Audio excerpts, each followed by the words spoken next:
श्री साई राम। साई प्रेम वाणी के हमारे आज के प्रसारण में आप सबका हार्दिक स्वागत है। आज हम आप सबके लिए लेकर आए हैं सुमधुर कार्यक्रमों की मनमोहक कड़ी।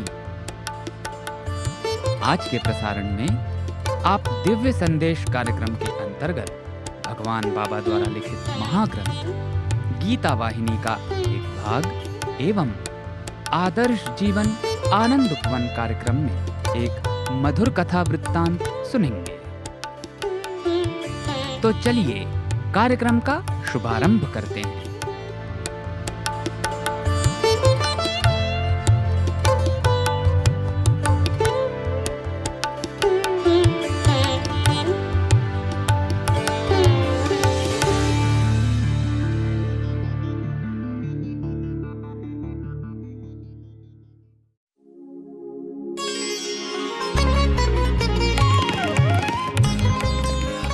अब प्रस्तुत है दिव्य संदेश।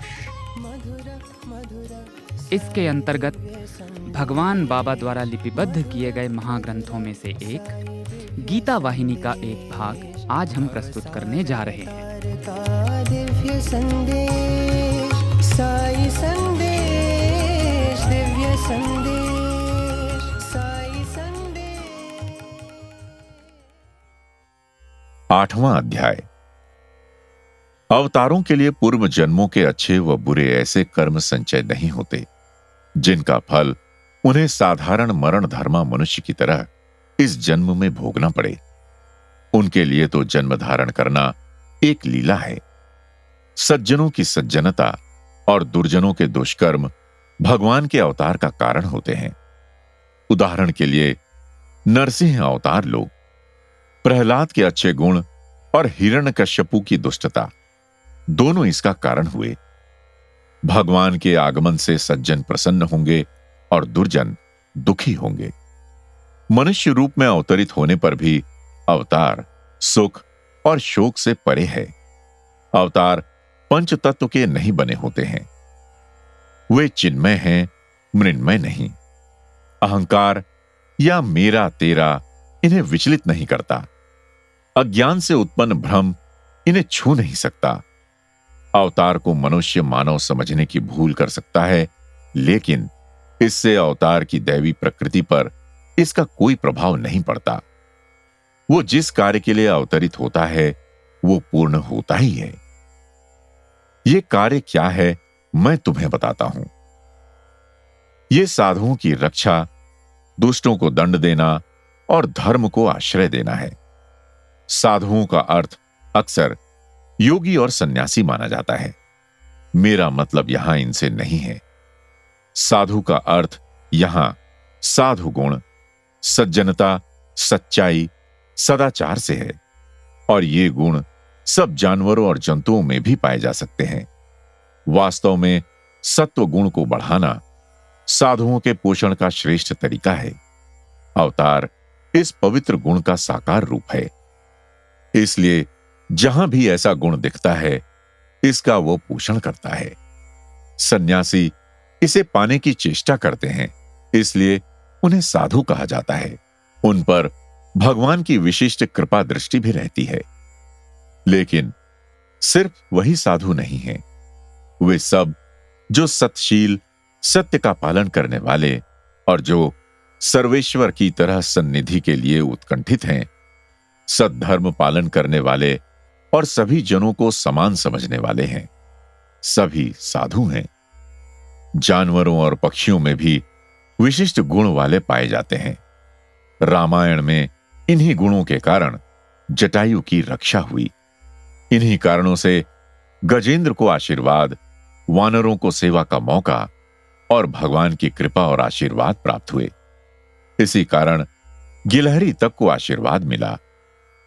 गले में माला, भगवा वस्त्र और दंड हाथ में धारण करने से कोई साधु नहीं बन जाता।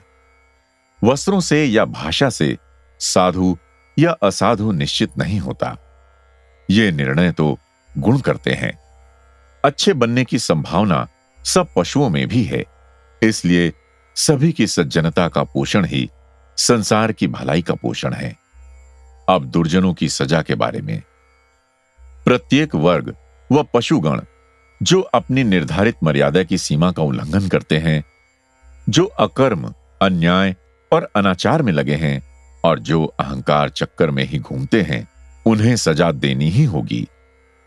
जिन्होंने अपने रजोगुण और तमोगुण को बढ़ावा देकर अपने सतोगुण को लुप्त कर दिया है और जिन्होंने दया, धर्म और दान के चिन्ह मिटा दिए हैं, उन्हें दंड देना ही होगा। तीसरी बात कृष्ण ने अर्जुन को यह बताई कि धर्म का पोषण करना भी उनका ही काम है। इस संदर्भ में साधु का दूसरा भी महत्वपूर्ण अर्थ है। साधु वो है जो अपने कर्तव्य से विमुख नहीं होता, चाहे कितना ही प्रलोभन या भय का अवसर हो। दुर्जन ऐसे लोगों के लिए बाधा खड़ी करके प्रसन्न होते हैं और शास्त्रों में लिखे निर्देशों के विरुद्ध व्यवहार करते हैं। तब धर्म स्थापना क्या है? शास्त्रों में निर्देशित धर्म का दृढ़ता से पालन करना, धर्मानुसार आचरण को महत्व देना और उसकी महत्ता का लोगों में प्रचार करना। वेद शास्त्र, भगवान के अवतार, परम पुरुष और साधना के लिए आदर भाव दृढ़ करना, जो कि इस जीवन के परे मोक्ष व ईश्वर की कृपा प्राप्ति का मार्ग है। इसी को धर्म संस्थापना, धर्म रक्षा या धर्मोद्धार कहा जाता है। जो कुछ भी मैं करता हूं, इसी ऊंचे अभिप्राय से करता हूं, अपनी निजी उन्नति के लिए नहीं। जो इस रहस्य को जानते हैं, वे जीवन मृत्यु के बंधन से छूट जाते हैं। कृष्ण ने कहा, भगवान को अपने से दूर, अलग, भिन्न अनुभव करना परोक्ष ज्ञान कहलाता है। विश्वव्यापी भगवान आत्मरूप अपने में है, यह अनुभव करना अपरोक्ष ज्ञान है। सब कार्य यदि समर्पण भाव से किए जाएं, तो मनुष्य का चित्त शुद्ध हो सकता है। शुद्ध चेतना वाले ही भगवान के जन्म और कर्म की दिव्यता को पहचान सकते हैं। कृष्ण ने कहा, सभी इस प्रकार इनकी दिव्यता नहीं समझ सकते। फिर भी मनुष्य रूप में अवतरित भगवान का संपर्क नहीं छोड़ना चाहिए। इस अवसर का लाभ उठाने के लिए जितना भी हो सकता हो करो। इसमें तुम्हारी ओर से कोई भी कमी नहीं रहनी चाहिए। इस अध्याय के 10वें श्लोक में इस पर महत्व देकर और योग्य शिष्य के लक्षण भी बताए गए हैं। अर्जुन, सभी मेरे जन्म की और कर्म की दिव्यता को समझ नहीं सकते। जो मोह, घृणा, भय और क्रोध रहित हैं और जो परमात्मा के नाम और रूप में लीन हैं, जिनका मेरे सिवाय और कोई सहारा नहीं, जो आत्मज्ञान द्वारा शुद्ध हो चुके हैं, एकमात्र वही मुझे समझ सकेंगे। जो मुझे दृढ़ता से खोजते हैं, जिनमें सत्य, धर्म और प्रेम है, वही मुझ तक पहुंच सकते हैं। यह नितांत सत्य है, इस पर विश्वास रखो। तुम्हारे मन में जो कुछ भी शंकाएं हो, उन्हें मिटा दो। आंतरिक चेतना को अज्ञानवश मनुष्य बाहरी संसार में लिप्त रहकर अशुद्ध कर देता है। शब्द, रस, रूप इत्यादि द्वारा वो सुख प्राप्त करने का लालच होता है। इस प्रयत्न में परास्त होने पर वो व्यग्र होता है, घृणा और भय से भर जाता है। भय मनुष्य के मानसिक शक्ति स्रोतों का अपहरण कर लेता है और आसानी से शांत न होने वाला क्रोध उत्पन्न हो जाता है। इस प्रकार इच्छा, क्रोध और भय एक के बाद एक उठते रहते हैं और इन्हीं तीनों को मिटाना आवश्यक है। अर्जुन, इन तथ्यों पर मन में विचार करो, फिर कार्य करो। विवेक बुद्धि युक्त बनो। मेरे शब्दों में विश्वास रखो। यह सब सुनकर अर्जुन ने पूछा, नंद कुमार, ऐसी पवित्र और उन्नत स्थिति सभी लोगों को क्यों नहीं देते? स्वयं को आपने परमेश्वर रूप और दयामय घोषित किया है, फिर यह पक्षपात क्यों? मुझे तो यह पक्षपात ही लगता है कि ज्ञानी को तो आप श्रेष्ठ स्थिति देते हैं और अज्ञानी को नहीं। मैं तो यह भी कहूंगा कि अज्ञानी को तो विवेक बुद्धि भी नहीं होती। वो तो घड़ी के ढोलक यानी पेंडुलम की तरह एक वस्तु से दूसरी वस्तु की ओर झूलता रहता है और उसी को आपके आशीर्वाद की आवश्यकता भी अधिक होती है। ज्ञानी तो समझदार है, वो जानता है संपूर्ण संसार विष्णुमय है, फिर उसको इससे अधिक स्पष्टता की क्या आवश्यकता है? उसे और अधिक कृपा की आवश्यकता भी नहीं है। कृष्ण ने उत्तर दिया, हां, मनुष्य अक्सर ऐसे संदेहों से व्याकुल रहते हैं। तुम मनुष्य मात्र के प्रतिनिधि हो, इसलिए तुम्हारे संदेह सब मनुष्यों के संदेह हैं। तुम्हारे संदेहों को मिटाकर मैं मनुष्य जाति को अपना संदेश प्रदान कर सकता हूं। सुनो, जो मुझे प्राप्त करना चाहते हैं वो 4 प्रकार के होते हैं। प्रथम, जो कि शारीरिक दुर्बलता और रोगों से क्षीण हैं, वे आर्त हैं। दूसरा, जो समृद्धि, सत्ता, अपना स्वार्थ, संपत्ति इत्यादि के संघर्ष से चिंतित हैं, वे अर्थार्थी हैं।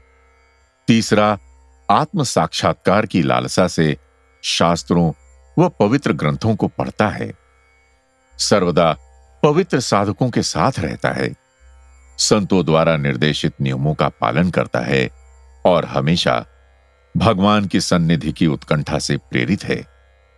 वो जिज्ञासु कहलाता है। चौथा, ज्ञानी है, वो सदा ब्रह्म तत्व में डूबा रहता है।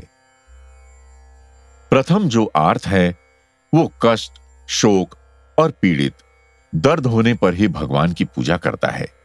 मैं उसकी प्रार्थना सुनकर उसकी उस इच्छा की पूर्ति करता हूं जिस निमेष शोक या दुख दूर करने के लिए प्रार्थना की गई थी। इसी प्रकार जब अर्थ, शक्ति, धन, सत्ता, मान या श्रेष्ठ पद के लिए याचना करता है तो मैं उसकी भी प्रार्थना सुनकर जो विशिष्ट वस्तु चाहता है वही देता हूं। जिज्ञासु को मार्गदर्शन के लिए योग्य गुण देकर निष्काम कर्म करने का अवसर देता हूं और आत्मा की भिन्नता को परखने वाली तीव्र बुद्धि प्रदान करता हूं। इस प्रकार उसे लक्ष्य प्राप्ति में सहायता मिलती है। मेरी कृपा उसे विघ्नों से बचाकर एकाग्रता पूर्वक मोक्ष के लक्ष्य पर अग्रसर करती है। मैं कल्प वृक्ष की तरह प्रत्येक को उसकी इच्छित वस्तु देता हूं। मैं पक्षपात नहीं करता। क्रूरता की छाया भी मुझे छू नहीं सकती। किसी अशुद्धि का दोषारोपण मुझ पर नहीं हो सकता। सूर्य की किरणें उनके पथ पर आने वाली प्रत्येक वस्तु पर बराबर पड़ती है, लेकिन यदि कोई वस्तु किसी की आड़ में हो, जैसे कि बंद कमरे में, तो उसे वो प्रकाशित कैसे कर सकेंगी? श्रेष्ठ इच्छाओं की आदत डालने से तुम श्रेष्ठ स्थिति पा सकोगे। दोष तो आकांक्षी और उसकी आकांक्षाओं का है, भगवान का नहीं। अर्जुन, मैं तो मनुष्य की आत्मा ही हूं और मनुष्य मेरा ही आदर वह मुझे प्राप्त करने का प्रयत्न छोड़ देता है। कितना मूर्ख है वो! मेरे पास आने की उसे उत्कंठा नहीं और इसके विपरीत वो ऐसी वस्तुओं का पीछा करता है जो कि क्षणिक, असत्य और नश्वर है। मैं तुम्हें ऐसे विचित्र और मूर्खतापूर्ण बर्ताव का कारण बताऊंगा। कर्मोपासना तुरंत फल देती है। मनुष्य उसी की प्राप्ति चाहता है जो यहां अभी एकदम प्रत्यक्ष रूप में मिले और जिसे उसकी इंद्रियां समझ सकें। मनुष्य साधारणतया सत्य की प्राप्ति कठिन समझता है, इसलिए इंद्रियों से परे जो पूर्ण परम सुख है उसे छोड़कर वो सारहीन सुखों के आकर्षण में बह जाता है। ज्ञान की प्राप्ति ही आंतरिक विजय है। बड़े लंबे और दुष्कर संघर्ष के पश्चात ये प्राप्त होती है। इसके लिए आवश्यक धीरज मनुष्य में साधारणतया नहीं होता है। इसके अलावा वे भौतिक शरीर को ही अधिक महत्व देते हैं। शरीर तो इंद्रियों को सुख देने वाली वस्तुओं से ही प्रसन्न हो सकता है। इसलिए मनुष्य ऐसा ज्ञान नहीं चाहता जो उसे ऐसे मार्ग पर जहां इंद्रियां व्यर्थ हो जावें भेजता है। वो तो कर्म सिद्धि चाहता है, ज्ञान सिद्धि नहीं। बौद्धिक उत्कंठा की जकड़ में इतने लोग नहीं जितने की इंद्रियों और उनके आवेशों की लपेट में हैं। जो इंद्रिय सुखों के अधीन हैं, वे प्रत्यक्ष, स्पष्ट, स्पर्शनीय भौतिक सुखों की ओर आकर्षित होते हैं। बहुत कम संख्या में आध्यात्मिक प्रवृत्ति वाले हैं, जो विश्वव्यापी, अगोचर, अदृश्य, पूर्ण शुद्ध परमानंद में लीन होने की आकांक्षा करते हैं, और इनका ही मार्ग सही है। कर्मोपासना गलत मार्ग है। धर्म कर्मों का सच्चा मूल्यांकन सबके लिए स्पष्ट करना ही मेरा कार्य है, जो उचित जांच पड़ताल द्वारा ग्रहण किया जा सके। लेकिन अर्जुन, धर्म स्थापना जिसके लिए मैं आया हूं, उसको करने का एक ही ढंग है, वो है चातुर्वर्ण्यम, अर्थात गुण और कर्मों के आधार पर लोगों की चौमुखी व्यवस्था। संसार को चलाने के लिए वर्ण व्यवस्था बहुत ही आवश्यक है। इसका महत्व समझना सरल नहीं है। कुछ लोग इस विश्वास में बहक जाते हैं कि वर्ण व्यवस्था लोगों में भेदभाव फैलाकर मनुष्य को मनुष्य से दूर कर देती है। इस समस्या पर यदि विवेक बुद्धि द्वारा विचार किया जाए, तब सत्य क्या है स्पष्ट मालूम हो जाएगा। इस निर्णय पर पहुंचना कि वर्ण व्यवस्था कल्याणकारी नहीं, अज्ञान है, ऐसे निर्णय से अव्यवस्था बढ़ती है। मैंने ये व्यवस्था संसार के कल्याण की वृद्धि के लिए स्थापित की है, यानी लोकक्षेम के लिए वर्ण से मनुष्य को सधर्मी समान प्रकृति के कार्यों को करने में सहायता और संतोष मिलता है। इसके बिना मनुष्य एक क्षण भी सुख नहीं पा सकता। कार्यों की सफलता के लिए वर्ण प्राणवायु ही है। इनमें सत्व गुण है। जिन्होंने ब्रह्मत्व को समझ लिया है, जो आध्यात्मिक, नैतिक और उन्नत जीवन का पोषण करते हैं, और जो दूसरों को उनमें निहित सत्य स्वभाव के आनंद का अनुभव कराने में सहायक होते हैं, वे ब्राह्मण हैं। जो योग्य, स्वस्थ, राजकीय कानून, न्याय और साथ ही देश के कल्याण, समृद्धि और जनता के लिए निर्देशित नैतिक विधान की रक्षा करते हैं, जो दुष्ट और पापियों का दमन करते हैं और पीड़ित व निर्बल की सहायता करते हैं, वे क्षत्रिय हैं। जो उचित मर्यादा में लोगों के लिए संग्रह और वितरण करते हैं, जिससे उनका शारीरिक जीवन सुखी बना रहे, वे वैश्य हैं। जो सेवा कार्य द्वारा मनुष्य कल्याण की नींव डालते व शक्ति और पुष्टता प्रदान करते हैं, वे शूद्र कहलाते हैं। मैंने इन 4 वर्णों को इस प्रकार व्यवस्थित किया है। यदि वे सब वर्ण अपने निर्धारित कर्तव्यों को करें, तो संसार की पूर्ण रूप से उन्नति होगी। इस व्यवस्था के परिणाम स्वरूप उत्तरदायित्व का विभाजन कर दिया गया है, जिससे व्यक्ति शोक और भय रहित होकर सुखी और एकात्म सामाजिक जीवन व्यतीत करे। यह वर्ण व्यवस्था भारत पर भगवान की कृपा का एक उदाहरण है। भारतवर्ष की प्रजा धन्य है, क्योंकि वो हर कार्य भगवान की आज्ञा मानकर उनकी कृपा की ओर ले जाने वाला समझती है। इस पर विचार करना होगा, क्योंकि यह बहुत महत्वपूर्ण है। इस समय इस दैविक आज्ञा के उल्लंघन का संकट है। यदि शासक वर्ण व्यवस्था को बदल देंगे, तो संसार को वो वांछित सुख नहीं मिलेगा जो सब चाहते हैं। बहुत से लोग तर्क करते हैं और उपदेश देते हैं कि भारत की दुर्दशा का कारण वर्ण व्यवस्था है, लेकिन इन लोगों को क्षण भर शांति से बैठकर कुछ प्रश्नों पर ध्यान देना होगा। क्या इसी व्यवस्था के कारण हमारा देश अभी तक जीवित है? जो देश की दुर्दशा हुई, क्या वो इस व्यवस्था के शिथिल होने से हुई है? और फिर अपने इन निर्णयों के आधार पर वर्ण व्यवस्था को निकाल फेंकने का परामर्श दे सकते हैं, किंतु बिना किसी निष्पक्ष शोध के जो लोग वर्ण व्यवस्था को दूषित ठहराते हैं, उनके परामर्श का कोई मूल्य नहीं हो सकता। इसमें संदेह नहीं कि वर्ण व्यवस्था अपने सही मार्ग से हट गई है और गलत मार्ग की ओर बहकी जा रही है। अनेकों महान लोगों ने इस बात पर ध्यान आकर्षित किया है, लेकिन केवल इतना ही कारण इसको निकाल फेंकने के लिए पर्याप्त नहीं है। यदि पैर हाथ का काम करने लगें, और हाथ पैर का काम करने लगें तो हाथ व पैर को ही काट फेंकने की सलाह उचित न होगी। बिगड़ी हुई बात को सुधारने का प्रयत्न करना होगा, न कि वर्ण व्यवस्था को ही उखाड़कर फेंकने का। व्याग्रता और अशांति का कारण वर्ण व्यवस्था नहीं है। दोष तो अनियमित तरीकों का है, जिनसे अव्यवस्था बढ़ी है। हर प्रकार के लोगों के हाथ का खिलौना बनने ही के कारण इसकी मौलिक स्वस्थता और शांति खो गई है। विदेशों में भी ये व्यवस्था है। नाम दूसरे हो सकते हैं, लेकिन कार्य प्रणाली एक ही है। वहां भी 4 विभाग हैं: शिक्षक वर्ग, रक्षक वर्ग, वाणिज्य वर्ग और श्रमिक वर्ग। लेकिन भारत में जन्म से वर्ण जाना जाता है। संसार के दूसरे भागों में कर्म से। जो जिस कार्य को करता है उससे माना जाता है, इतना ही अंतर है। अब ब्राह्मणों में जिनको की प्रथम वर्ण की मान्यता है, बहुत से हैं जो निर्धारित मार्ग को छोड़कर निम्न तरीके अपनाते हैं।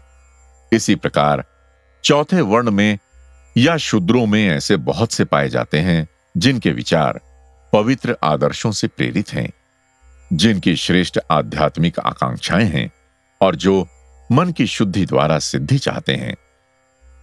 ऐसी कुछ संभावना मात्र से ही वर्ण व्यवस्था को मानव समाज के लिए निरर्थक बताना उचित नहीं है।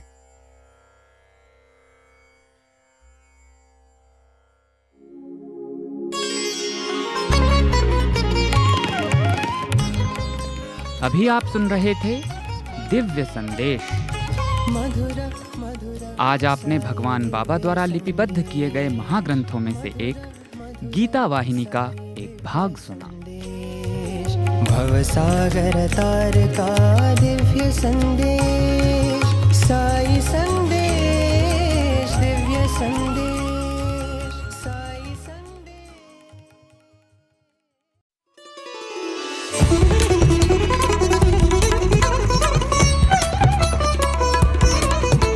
आप सुन रहे हैं रेडियो साईं प्रशांति निलयम से हिंदी प्रसारण साईं प्रेम वाणी।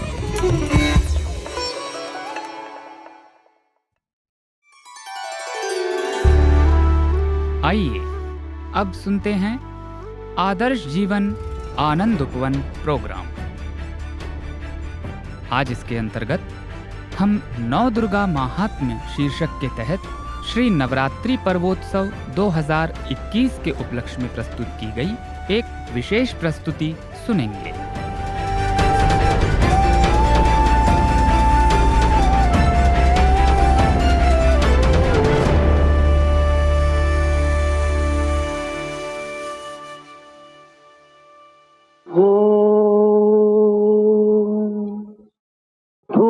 भूर्भुवस्सुवः तत्सवितुर्वरेण्यं भर्गो देवस्य धीमहि धियो यो नः प्रचोदयात्।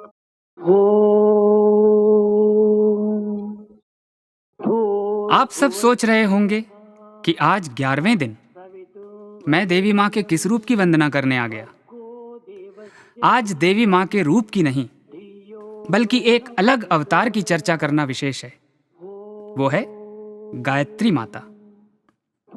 ऐसा कैसे संभव हो सकता था कि 9 दुर्गा सहित देवी माँ की स्तुति का कार्यक्रम हो और हम माँ के उस अवतार को भूल जाएं, जो कि हमारे जीवन के हर एक कार्य से जुड़ा हुआ हो। क्या किसी के लिए भी, हम साईं भक्तों में खासकर, किसी भी कार्य को प्रारंभ करने से पहले गायत्री मंत्र या साई गायत्री मंत्र का जाप किए बिना शुरुआत करना संभव है? नहीं ना? क्योंकि स्पष्ट है कि स्वामी ने भी देवी माँ के हर रूप और अवतार के साथ साथ गायत्री माँ की वंदनाराधना इत्यादि को साफ तौर पर विशेष दर्जा दिया है। इसीलिए आज हम इस कड़ी में गायत्री माता का महिमा गान कर इस शारदेय नवरात्रि पर प्रस्तुत इस विशेष श्रृंखला का समापन करेंगे। वर्ष 2010 की बात है। आज से ठीक 11 साल पहले मैं उस वक्त रेडियो साई में ऑडियो रिकॉर्डिंग और ध्वनि संपादन का कार्य प्रमुखता से किया करता था। उस वर्ष भगवान बाबा के 85वें जन्मदिवस समारोह के उत्सव को मनाने के लिए भारतीयों के अलावा संसार भर में भगवान बाबा के जो श्रद्धालु हैं, उन्हें प्रशांति निलयम में स्वामी की दिव्य उपस्थिति में अपनी आराधना समर्पिति का मौका देने के लिए साल का एक विशेष कालखंड उपलब्ध कराया जाता था। विभिन्न देशों के श्रद्धालु अपनी सप्रेम प्रस्तुति देने के लिए उस दौरान विशेष रूप से पुट्टपर्ती आते थे। इस साल जुलाई के महीने में अफ्रीका महाद्वीप में बसे भक्तों को यह मौका मिला। भगवान बाबा के जाम्बिया स्थित स्कूल के बच्चे और अध्यापक मंडल के सदस्य भी आए थे। उन्हीं में से एक श्रीमान एनी कासिमीर जी भी थे। हमें हमारे अंग्रेजी भाषा के बहुप्रतिष्ठित कार्यक्रम ट्रिस्ट विद डिविनिटी के लिए उनसे रेडियो साई के स्टूडियो में वार्तालाप करने का अवसर मिला। मैं रिकॉर्डिंग इंजीनियर की अपनी हैसियत से उस दौरान उपस्थित था। एनी काश्मीर जी से एक प्रश्न किया गया कि who is Shri Sathya Sai Baba for you, मतलब आप भगवान बाबा को क्या मानते हैं, भगवान बाबा क्या हैं आपके लिए। इसके उत्तर में उन्होंने जो घटना बताई उसे मैं अपने जीवन में कभी नहीं भूलूंगा। उन्होंने बताया कि जब उनका हवाई जहाज मुंबई आ रहा था, तब विमान के अधिकृत संचालक दल के सदस्यों के बीच में कुछ हलचल सी मच गई। ऐसा लग रहा था जैसे कोई गंभीर बात हो गई है, परंतु वे लोग कुछ भी उजागर नहीं कर रहे थे यात्रियों से। कुछ भी पूछने पर वे मुस्कुराते हुए कहते कि परेशानी की कोई बात नहीं है, बारिश के मौसम में ये आम बात है, ऐसा होता रहता है। जहाज के कप्तान और सह पायलट बहुत ही अनुभवी और निहायती होशियार हैं, कुछ नहीं होगा। फिर विमान के इंटरकॉम पर कप्तान साहब की आवाज सुनाई दी कि सभी क्रू मेंबर्स परिचालन कक्ष में पहुंचे मीटिंग के लिए।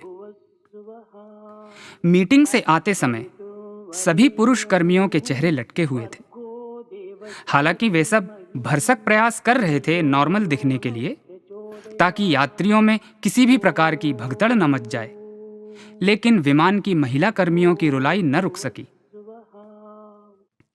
कप्तान ने सभी यात्रियों से अनुरोध किया कि मौसम में गड़बड़ी को देखते हुए ऑक्सीजन मास्क पहन लिए जाएं और सभी अपनी अपनी कुर्सी पर ही कुर्सी बेल्ट लगाकर बैठे रहें।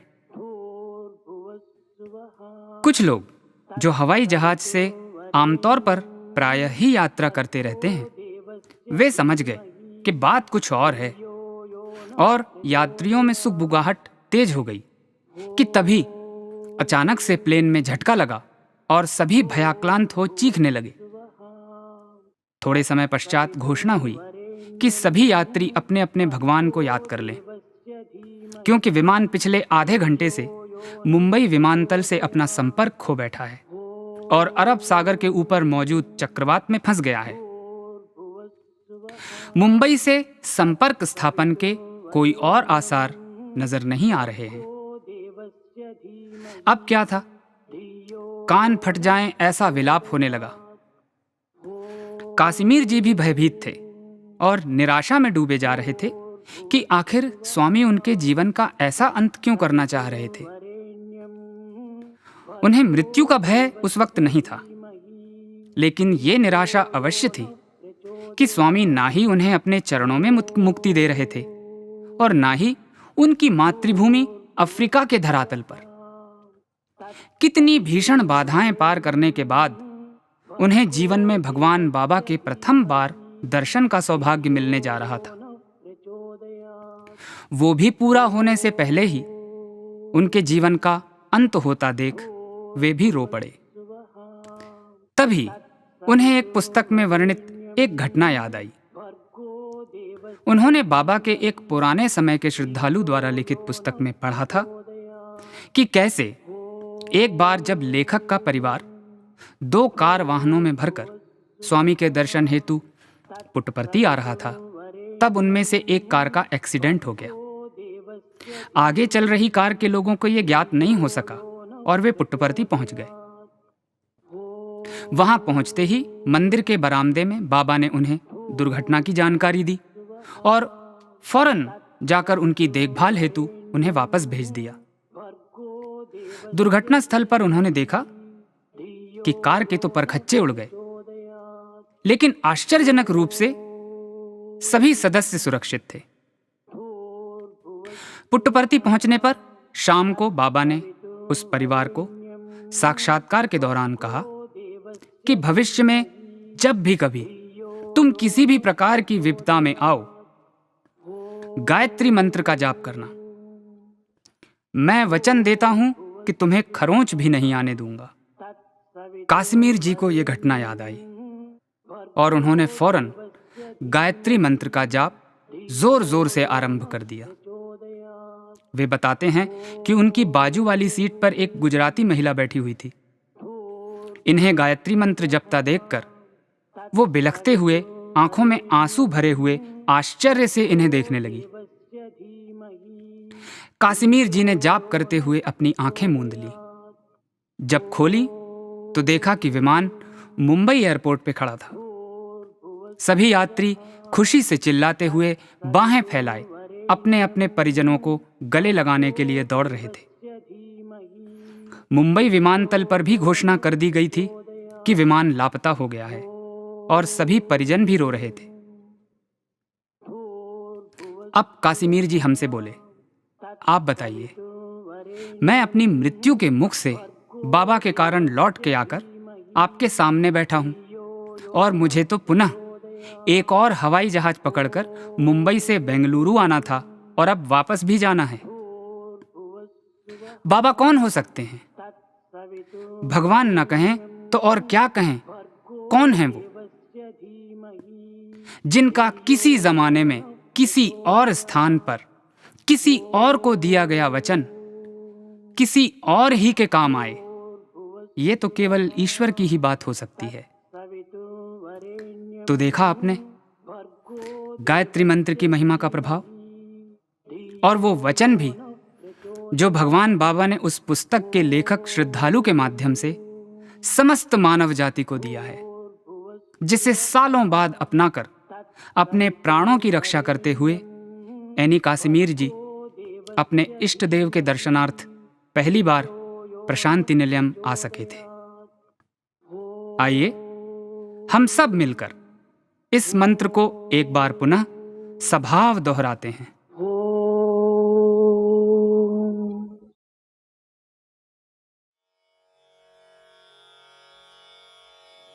ॐ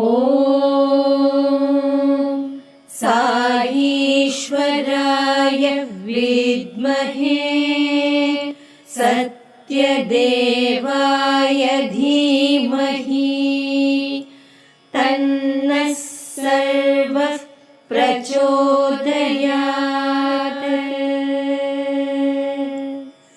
ॐ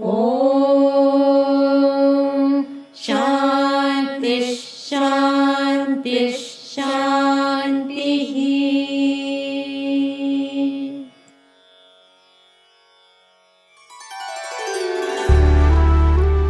आदर्श जीवन आनंद उपवन प्रोग्राम के तहत अभी आप सुन रहे थे नौ दुर्गा महात्म्य शीर्षक के तहत श्री नवरात्रि पर्वोत्सव 2021 के उपलक्ष्य में प्रस्तुत की गई एक विशेष प्रस्तुति।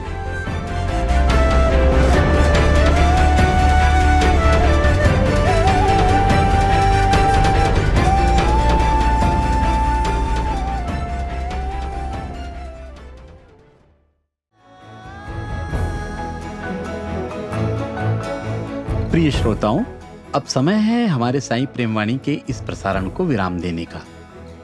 हमें आशा है हमारा आज का कार्यक्रम आपको पसंद आया होगा। अपने सुझावों को हम तक जरूर भेजें। हमारा व्हाट्सएप नंबर है 9393258258 9393 258 258। हिंदी भाषा में हमारी ये सभी प्रस्तुतियां YouTube पर भी उपलब्ध हैं। इन्हें वहां देखने या सुनने के लिए हमारे YouTube चैनल को सब्सक्राइब करें और कमेंट बॉक्स में अपने सुझाव देना न भूलें। हमें आपके सुझावों का इंतजार रहेगा।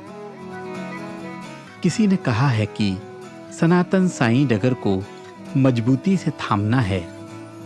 सनातन साईं डगर को मजबूती से थामना है। मित्रों, अब इस दौर में बस ये हमारी साधना है। स्वामी से ये प्रार्थना है कि वे अपनी डगर से हमें बांधे रहें और हम सब साईं पथ पर चलते रहें। अगले प्रसारण में आपसे फिर मुलाकात होगी। तब तक के लिए आज्ञा दीजिए। धन्यवाद। सप्रेम साईं राम।